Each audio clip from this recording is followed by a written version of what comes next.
So, as I was getting some much deserved rest from the last video in which we made air runes, I got a call from someone at the Wizard's Tower. And since this is Runescape, we don't have cell phones here, so they used the NPC contact spell. Although I wouldn't really consider myself an NPC, but maybe in their eyes, I am an NPC? I don't know. But anyways, it was Serador who was calling me, and he told me to hurry up and get over there because time was of the essence. So without wasting any time, I quickly went to the Grand Exchange and got myself a gear setup. Normally I would go to some shops around Varrock and the surrounding areas to get the best prices, but we were kind of in a hurry, so the Grand Exchange would have to do for now. I decided to go for a magical setup since we were going to the Wizard's Tower. I was going to get the black robes, but then I realized that the black robe top and the black wizard hat don't match, and we can't really have that, can we? So instead I went for the next best thing, the blue wizard set with the Zamorak robe bottom, since it provides us with the best magical bonus. Now I was considering going for full fashionscape and wearing the new banana wizard hat and the banana cape, but this was a very serious situation, so I went for the magic bonus instead. If you are curious though on how to get the hat, just go to Diango in Draenor Village and he'll give it to you. Only thing left to do now was buy some ammunition in the form of runes so that I could cast Fire Strike. I also got some law runes in case I needed to cast Telegrab. There was one more thing I needed, so I walked all the way over to Falador. Yes, I walked, I didn't teleport.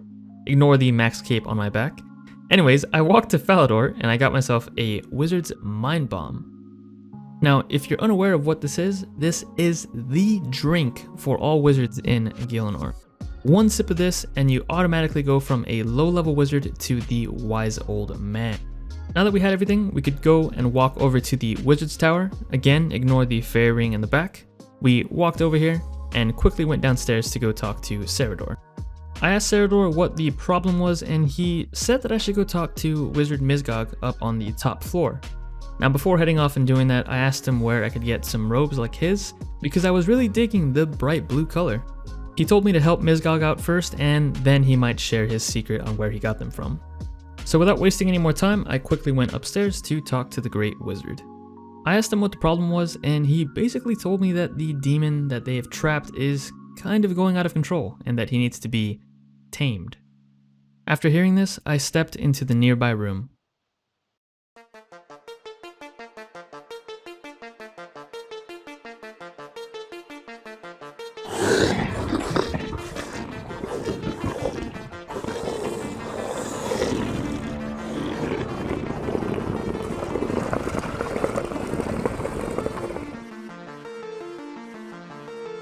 You really think that puny fire strike is gonna do any damage to me? You better hope I don't break out of here.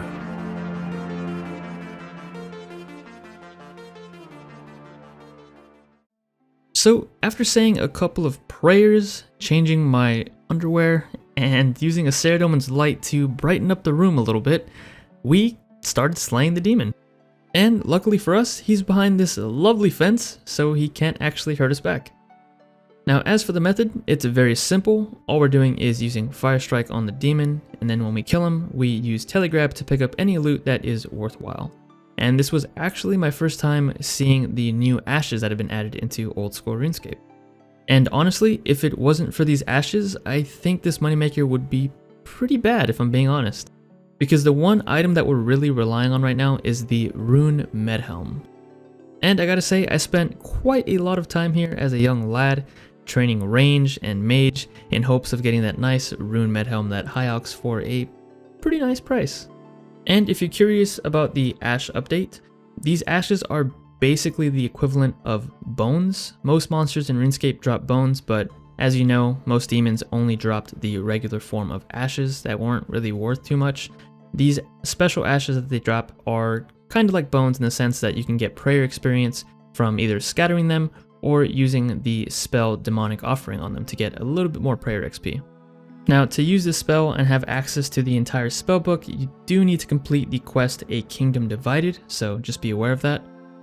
But overall, I'd say this is a pretty neat update. It kind of adds a little bit more value to some Slayer tasks like Hellhounds. Normally you would do a Hellhounds task and really the only good drop you can get from them is the Smoldering Stone, but at least the ashes provide a little bit of prayer XP or you can even collect them and sell them for money, which is what we're going to do in this moneymaker. I should also mention that there's an item called the Ash Sanctifier, which is a reward for completing the Hard Korend and Kebos diary. This is basically like the Bone Crusher for bones, except this one scatters the ashes for you, and you get half of the experience that you would have gotten if you had scattered them yourselves. You do have to charge it up with death runes though. Now, I didn't expect to see these because I had completely forgotten about them, so we did have to bank halfway throughout the video. I was fully expecting to just stay here and use telegrab on the loot for the entire 1 hour, since we probably weren't going to get lucky and fill up our inventory, but because of all these ashes, we did go and bank. Now, these ashes did have a value of around 622 GP, so I tried only picking up items that were close to that amount or more than that amount, although I did kind of mess up and cast telegrab I think 2 or 3 times on items that weren't really worth it, like the jug of wine and I think the steel full helm. Now also while I was up here, I noticed that there was a very familiar island very close by to the wizard's tower. This is in fact the tutorial island that we can never go back to after you complete it. And of course I'm only able to see this because I'm using the Orb of Oculus along with the GPU plugin in Rune. Normally you wouldn't be able to see this from where we're at. And as I said before, the item that we're really after here is the Rune Helm, which has a 1 in 128 chance of dropping. This drop rate is shared with the Mithril Chainbody and Mithril Square Shield. They also have a 1 in 128 chance, so getting one of those items would be kind of unfortunate.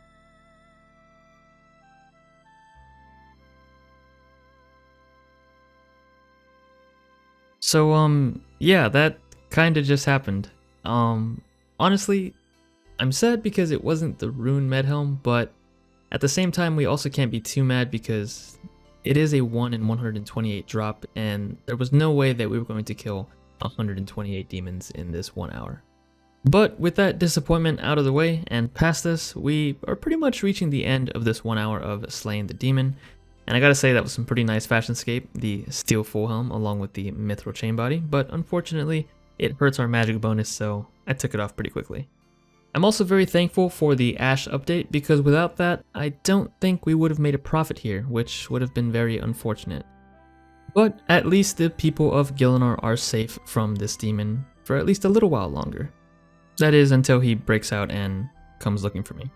But with that hour out of the way, we can take a look at all the loot we got from it, and we have 42 of those vile ashes along with the Mithril Chainbody, a nice uncut emerald, and some death runes. We can now go ahead and sell off all of the loot along with all of our gear, and I actually managed to profit a little bit on our gear. I sold it back for more than I bought it for, which was pretty good. And yeah, that gave us a little bit more extra GP for this moneymaker that we've completed. So if we subtract the cost of supplies, which was 18,765 from the amount of money that we made, which was 26,842 GP, that gives us a grand total profit of 8,077 GP. So not very much, but once again, this is an honest job and we're just trying to protect the people of Gielinor. So after selling the loot and selling our gear back, that gives us a grand total profit of 78,955 GP across this series so far. And here's a look at the XP that we got in magic and hit points, along with the loot tracker for all of the kills throughout this 1 hour. I just want to say thanks for checking out the video, and thank you to everyone who has decided to become channel members. And also, a huge thanks to Captain Fat Daddy. Becoming a channel member is one of the best ways to show some extra support to the channel, and you also get some perks. Once again, thanks for watching the video, and if you enjoyed it, don't forget to give it a thumbs up and maybe even a subscription. And as always, I will catch you guys in the next episode.